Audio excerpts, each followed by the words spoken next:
I tend not to have preconceptions before going to see a film, especially a superhero movie.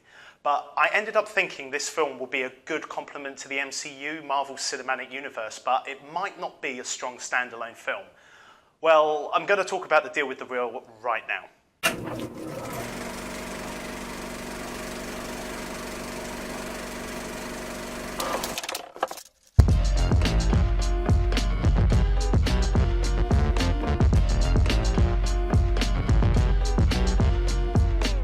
Hey Reelers, how you all doing? Rob Harris here, bringing you another movie review for Rusty Reels, and this has been the long-awaited Captain Marvel film.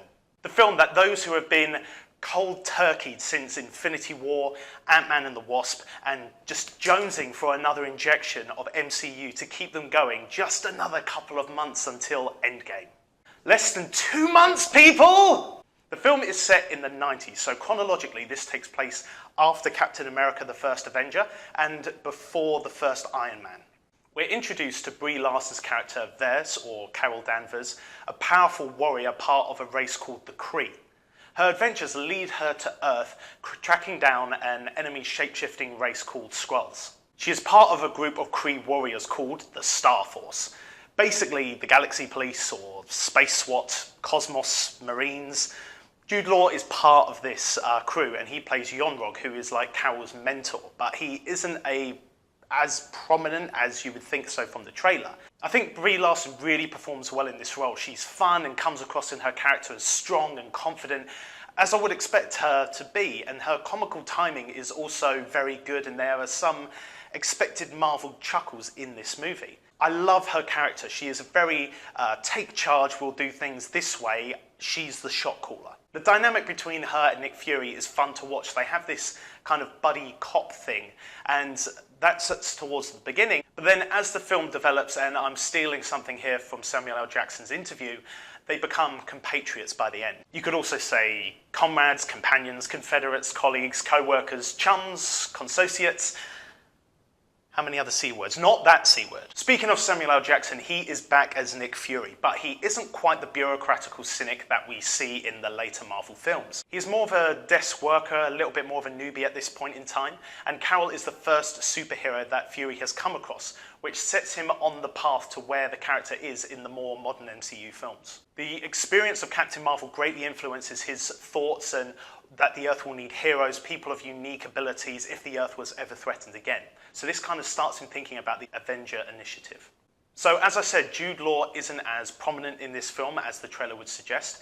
Ben Mendelsohn is really more involved. He plays a Skrull leader called Talos, and the actor does well actually in order to switch from a reserved character to one that is more, chilled and laid back between his shape-shifting. It's a refreshing change from the more intense and yelling and dislikable villains that he has played more of in the past in other movies. The whole thing had a great, very Guardians of the Galaxy, more Volume 1 than Volume 2 throughout the whole film, and the whole space thing and the fact that we've heard of the Kree before in the other movies. And you'll also notice similar styles used as the cultures and the themes are shared amongst like the space and the galaxy. It's also very nostalgic towards the time period, like Guardians is with the 80s. In this film, Captain Marvel is based in the 90s, so you've got things like the music and the trends and the tech of the time, and that offers some comical nods to the times and how these things are sometimes clash or the technology needs tampering with to work for a more advanced alien race. Now, I don't know the comic books for Captain Marvel. I just know some basic origin stuff that I've read up on online. So this origin story told me very clearly about this character and what their motivations are, how they are, who they are, and I thought it was very well rather told. I know that there are probably differences to the comic books, but I don't feel like this may be anything that real comic book fans are going to get too hung up on. There is a reveal I guess true fans could see, but for me this was all part of a story well told. I think a lot of people will try to compare this film with DC's Wonder Woman, but the characters are different, so however they are both very empowering people. I found the Captain Marvel character to be more of a flawed hero. She's a soldier, a fighter, a badass hero, whereas Wonder Woman I felt instilled more of a sense of hope and inspiration and had like inspiring moments of heroism. Maybe it's because it's based during World War II and this is a bit more of a human situation rather than fighting aliens, and I guess with like proton blasts and stuff, but I felt the film as a whole worked better for Captain Marvel. What more can I say about this film? The Captain Marvel film follows the same basic principles of a lot of Marvel films. There's a trend of being this colourful and fun film that is also very relaxing and easy to watch. It puts in some laughs without trying to be too funny. They're more chuckles really, and they induce some endearing grins. But the real comical character in this film is the cat. Just like how cats on Instagram seem to have more followers than most people, the cat gets the most laughs over any person in this film. As a standalone movie, as I said, I did have some reservations. I was a little bit unsure whether it would work, but I am so glad to say that I stand corrected here. I think you might agree that it doesn't need the Avengers and the MCU in order to be a relevant film or to make it work. It should do well in its own respective narrative, given the foundation that this film has provided. I was worried it would be this thread that linked Infinity War after credit scenes to Endgame and Captain Marvel's presence in the story, and that's all it would turn out to be. But in fact, it is more of a nicely fitted puzzle piece in the MCU jigsaw that helps you see the big picture.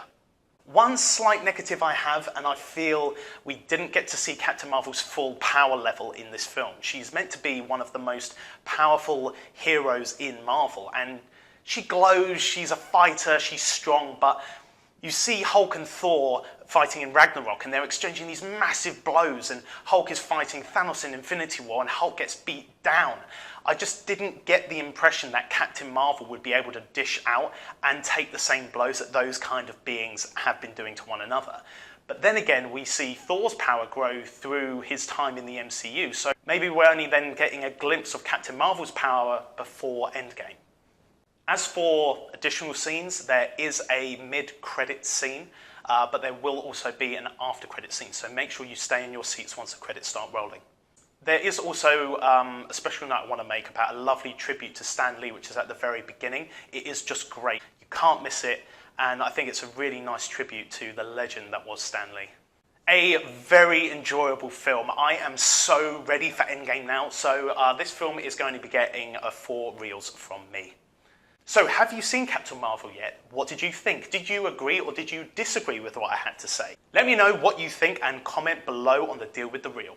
Be sure to subscribe to my channel and make sure that you also click the bell so you know when future videos are released.